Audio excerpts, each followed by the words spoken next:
خطبہ شکشکیہ پہ دیکھیے، یہاں اس کتاب میں یہ نہج البلاغہ پہ ہونے والے 8 اعتراضات کے جوابات ہیں، اور اس کے جناب کا فاضل شہیر سید سبط الحسن ہنسوی منہاج نہج البلاغہ، اس کو اگر دیکھیے نیٹ پہ موجود ہے، میرے پاس جو ہے اس کا صفحہ 193 ہے۔ خطبہ شکشکیہ کو محققین اہل سنت قبول کرتے ہیں، انہوں نے ایک تفصیل نقل کی ہے۔ اب ہم پھر اس میں جو ہیں وہ چلے جائیں اور روز وہی بات، میں جوانوں سے یہی کہوں گا، اپنے آپ کو مت الجھائیے اور مت اپنا وقت ضائع کیجیے ان مناظرانہ گفتگو میں۔ اگر کوئی پوچھتا ہے تو اس کو جا کے دے دیجئے یہ کتاب منہاج، پڑھ کے آئیے اور پھر ہمارے ساتھ بات کیجئے۔ اب میں ان چیزوں میں جو ہے اس میں انہوں نے درجنوں چیزیں بیان کی ہیں۔ مثلا ایک لغت کی کتاب ہے ابن اسیر جزری، یہ رحلت کرتے ہیں 606 ہجری میں، ان کی کتاب ہے نہایہ فی غریب الحدیث، حدیث کے غریب الفاظ کی، یعنی جو ذرا روٹین سے ہٹ کے الفاظ ہیں ان کی انہوں نے وضاحت کی ہے۔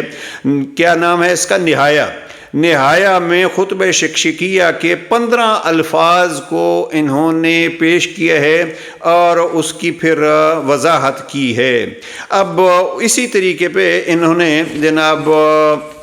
سبط حسن صاحب نے درجنوں چیزیں جو ہیں وہ لکھی ہیں، اور مجھے بڑا دلچسپ لگا، یعنی 15 مقامات پر خطبہ شکشکیہ، اور باقی اہل لغت نے بھی جب لفظ شکشکا کی بحث کی ہے۔ مثلا یہ میرے پاس کتاب ہے لسان العرب، اس لسان العرب کو اگر آپ دیکھیں تو اس کی 4تھی جلد میں جب شین کی بحث میں آتے ہیں تو یہ لکھتے ہیں کہ وفی حدیث علی رضوان اللہ علیہ فی خطبۃ لہ تلک شکشکۃ حضرت ثم قرت، یہ انہوں نے شکشکا کا معنی کیا ہے اور حوالہ اسی خطبہ شکشکیہ کا دیا ہے، اور فقط یہ نہیں ہے، فرمایا وفی حدیث علی رضوان اللہ علیہ فی خطبۃ لہ تلک شکشکۃ حضرت، یہ کتاب بھی اسی طریقے پہ ہے کہ حدیث کے الفاظ کی وضاحت اب لسان العرب میں بھی ہے اور نہایہ میں بھی ہے، اور یہاں میرے پاس جو حوالے ہیں کم از کم میرے سامنے جو حوالے میں نے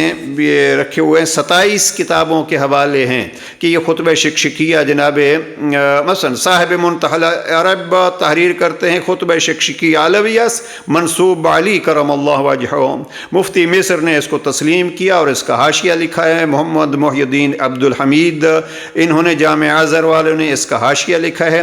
اور درجنوں بہرحال اس کے حوالے یہاں بھی موجود ہیں کہ یہ خطبہ شکشکیہ جو ہیں وہ جس کو پڑھنا ہے وہ اس میں یہ حوالے جناب نکن صاحب کی اس کتاب میں بھی موجود ہیں۔ نہج البلاغہ جو ترجمہ علامہ مفتی جعفر حسین مرحوم کا ہے، اس ترجمے میں بھی انہوں نے یہ حوالے سارے دیے ہیں۔ میں یہ گزارش کروں گا کہ ایک پوائنٹ اور لے لیجئے، یہ کتاب ہے نہج البلاغہ کا استناد، یہ ہم نے اس کو الگ الگ بھی شائع کیا ہے اور اس کو ایک ساتھ بھی، یہ استناد علامہ علی نقی صاحب کی ہے، یہ استناد نہج البلاغہ جو ہیں وہ امتیاز علی خان عرشی مرحوم کی ہے۔ اب یہاں علامہ علی نقی صاحب نے اس کو یہ لکھا ہے، مثلا میرے پاس یہ جو کتاب ہے اس کا صفحہ 21 ہے، اس پہ انہوں نے شروع کیا ہے کہ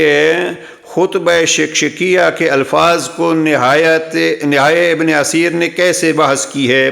واتفقت اور تعنی بین اصول بید جزا و اصبر علی تخیت امیہ، ان الفاظ کے مثلا جزا لفظ کی وضاحت کرتے ہوئے ابن اسیر لکھتے ہیں من ہو حدیث علی، پھر حززہ اس میں لکھتے ہیں فی حدیث علی،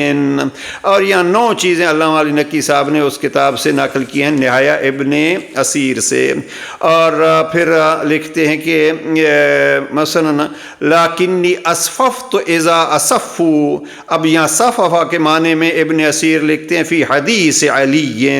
اور یہ خطبے کے الفاظ نقل کرتے ہیں۔ اب پھر وہی بات ہے کہ ہم اسی میں الجھ رہے ہیں کہ یہ علی کا کلام ہے یا نہیں۔ میں پھر عرض کر رہا ہوں ہوں۔ اسی طریقے پہ حوالے دیے ہیں جناب امتیاز علی خان عرشی نے۔ اب جو نہ مانے وہ نہ مانے، اس کا کوئی علاج نہیں ہوتا۔ بس میں اپنے جوانوں سے بھی یہ کہوں گا، اور میں نے کبھی اس خطبے کا حوالہ نہیں دیا اس لیے کہ اختلافی چیزوں کو چھوڑی عزیزان۔ علامہ اقبال کا شعر میں درجنوں بلکہ شاید سینکڑوں دفعہ پڑھ چکا ہوں کہ اے گرفتار ابو بکر و علی ہوشیار،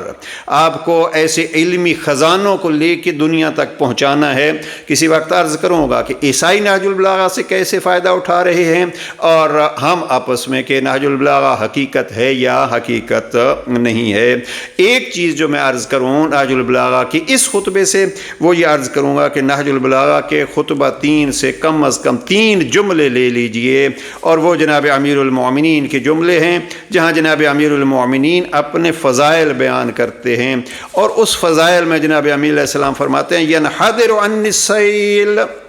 میں یہاں پڑھ کے آپ کی خدمت میں عرض کر دوں، جناب امیر علیہ السلام فرماتے ہیں، پہلی تعریف جو کی ہے اپنی، فرماتے ہیں کہ ان محلی منہا محل القطب من الرہا، کہ میری مثال خلافت میں ایسی ہے جیسے چکی کے اندر کی کیلی کو ہوتی ہے۔ اب یہ ایک جملہ جناب امیر علیہ السلام کا، یہ خلافت کی نسبت سے علی کے مقام کو دیکھیے۔ اور میں نے عرض کیا ہے کہ مغنی میں قاضی عبدالجبار نے اس کی تعویل کیسے کی ہے۔ دوسرا فضیلت کا جملہ جو جناب امیر علیہ السلام کا مجھے بہت پسند ہے، جناب امیر علیہ السلام فرماتے ہیں ینحدر عن السیل، کہ فضائل کے سمندر مجھ علی سے ہو کے آگے جاتا ہے۔ اور ولا یرکع الی الطیر، تیسرا جملہ فضیلت کا جناب امیر علیہ السلام فرماتے ہیں کہ لوگوں کی فکروں کے بلند پرواز پرندے بھی مجھ علی کی حقیقت کو نہیں پہچان سکتے، اس لیے کہ علی وہ ہے کہ جس میں صفات کی زدیں جمع ہیں۔ اب اس خطبے کو اسی حد تک لیجئے، لہٰذا اگر نہیں لینا تو اور کچھ نہیں لیجئے، علی علیہ السلام کے ان 3 جملوں کو لے لیجئے۔ پہلا جملہ بھی اگر برداشت نہ ہو تو چھوڑ دیجئے، 2 جملے لے لیجئے، اور یہ نہج البلاغہ کے دوسرے مقامات پر بھی موجود ہیں۔ علی فرماتے ہیں ینحدر عن السیل ولا یرکع الی الطیر، مجھ علی کو ہر کوئی پہچان ہی نہیں سکتا، لہٰذا اللہ کی کتاب سے علی کو پہچانیے، مصطفیٰ کی زبان سے پہچانیے۔ نہج البلاغہ کو اگر طبیعت نہیں مانتی تو نہ مانیے، لیکن کم از کم علی کا انکار نہ کیجیے۔ پروردگار ہمیں ان حقائق کو جاننے کی توفیق نصیب فرمائے۔ والسلام علیکم ورحمۃ اللہ وبرکاتہ۔